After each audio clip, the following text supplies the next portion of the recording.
We continue in the court of the clouds. And oh wow, that graphic to show the thing rising out of the air did not go well with the thing. Go well with the scene at all. Oh wait, what was it? Cloudy Crowd? I could have sworn it was Cloudy Court. Oh well. Darn it with this stupid jumping thing. Anyways. No, this is like Act 2. This is Act 3. How many acts are in each? Has it been 3 acts this whole time? Oh, that's just still weird. I honestly, I'm struggling to remember. It has been a while since we did this consistently, but I don't think so. Maybe this just like was a special thing because of the story reason, that they created it. Though I will see if I'm proven wrong. It's just I can't check now, or else I'll just click off this video. It would be weird if it was just 3 acts all this time and the fans were like, what the heck are these people saying? They've played this game for how long? Yep. But yeah, in a bid, kind of like yeah, you can see that. It looks like I just decided I'm gonna just go over there now and hit this enemy, despite having no defense. But no, that's me trying to desperately press the jump button. It is so frustrating. It makes me look like not even so much a noob, but just doing this to piss people off. I'm wondering if I just saw a split second of lightning. In real life? No, in the game. Oh. Well, I'm sure we'll get. Yeah, we're like we'll probably get to like certain. You know what this reminds me still of? stormy clouds. What? Well, one that reminds me of Mario Kart 8's Cloud Stage, especially Oh, the that music. But it also reminds me of Mario Maker and how I'd love to be playing it right now. Oh.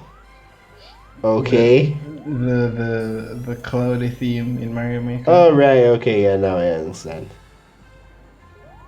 But yeah, this I was trying to say it earlier, but this is like a bit similar to Sky Sanctuary Zone in Sonic 3 and Knuckles, where in Sky Sanctuary you would see it rise up in the background.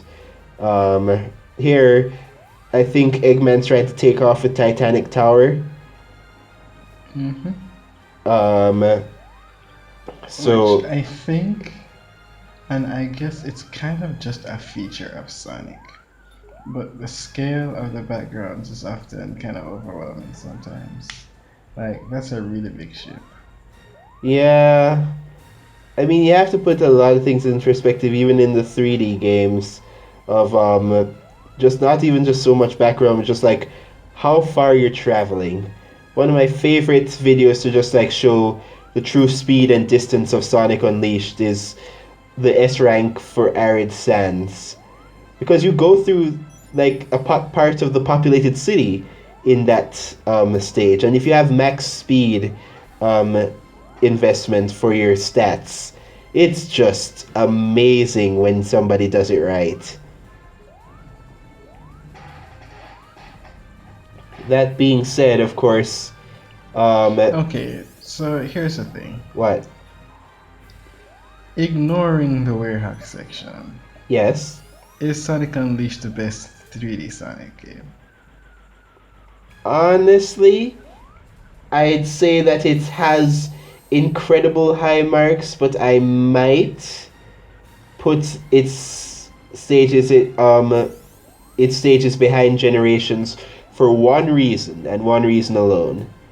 They They're go too on. long? Yes, they go on too long for what they expect you to do. Yeah, I'm thinking that I bet the flaw in them is that they're long. And that's just from what I've observed. Yep, especially since like with the whole thing, just sure you want to do well, and S ranks are technically an expert thing, but it's but just like yeah, S ranks technically are an expert thing, but like the stuff, considering how the platforming gets really tricky at certain points, like especially in the last few stages like Adabat, And we're not even going to get into Eggman Land, which is literally the biggest gauntlet in Sonic history. Hmm. So it's it's honestly, even in the earlier stages, like with Rooftop Run, it goes on for a while and you can easily mess up. Yeah, I mean, you were messing up even in just the. Okay, yes, I know I was messing up in the abridged version. Yeah. Do, We do you don't need to go remember through that when torture. Lincoln was doing it completely invisibly? Yeah, I remember when he was being a superstar. Yeah, too bad that wasn't recorded because that was magic. Well, it was something where I can't. I mean, I've still always put that as like an issue. Well, not an issue. A tragedy? No, it's still an accomplishment, but just like, he was so close. He was so close! Oh yeah, but he didn't even lose. Isn't that this game Exactly, the crashed? game couldn't handle it. He's just like, okay, this is too much even for me. I'm out. Yeah, the game needed to keep up with him and he couldn't. But Like, okay. especially like during the one platforming section, where just like, I mean, still he saw the platforms because the platforms technically weren't coded as the thing, but just like there's some other stuff and the enemies, and then he just goes down. He's just played so many times. It was so cool to watch. I wish, man, imagine if we had like knowledge of the Windows G. exactly. Oh, that would have been one of the best videos of all time. Yeah, that would have been one to go viral, honestly. Oh man, oh the things we've Okay. missed. So I have a new question. That is. You've played what's that thing called? Adventure 2? No, we haven't played Adventure 2. No, have you played Adventure 2? I've played part of Adventure 2. I've only played. There are two stories. I've played one. Okay, because I was going to say Adventure 1 and 2 versus Unleashed and Generations. Which ones would stack up as the superior ones? Okay. First off, Generations on top. No, but I'm And talking about those two pairs of games. oh. Yeah, I still. Here's the thing. I still think that Sonic Adventure 1 and how it's designed for like the point of speed and everything still really cool. Sure, there are some sections that are kind of, but what Sonic game doesn't have those? Um, but and I'm going to. This is probably going to be a controversial statement. 2 doesn't jive well with me because it's fun to play, yes, but there's too much that goes on too quickly to react to do well in. Because usually you'll just fail and then get sent to the lower path really easily if you haven't seen the stage 1,000 times already. It's really fun to speed run, but for somebody truly doing it for the first time and like just trying to get used to it, I think it doesn't really do certain things well. So it's like Mario Maker Kaito. Okay. Oh yeah, you don't play Mario Maker enough or watch it enough.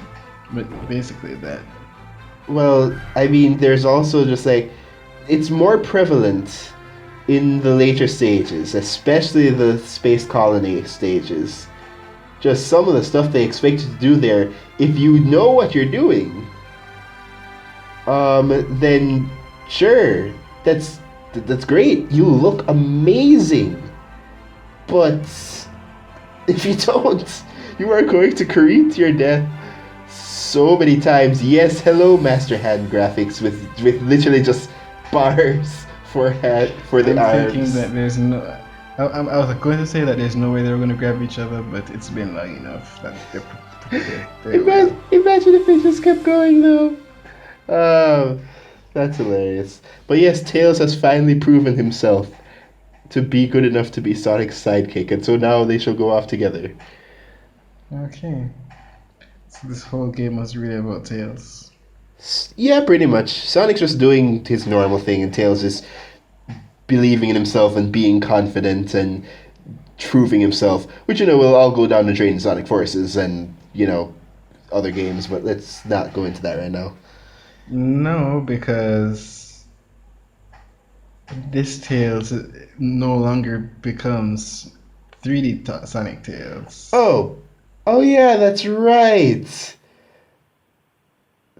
I guess it's still sort of iffy because this is like a fan. I mean, this is a fan game, so it doesn't count. But we can just say that just where that yes, this Tails just goes into the classic section.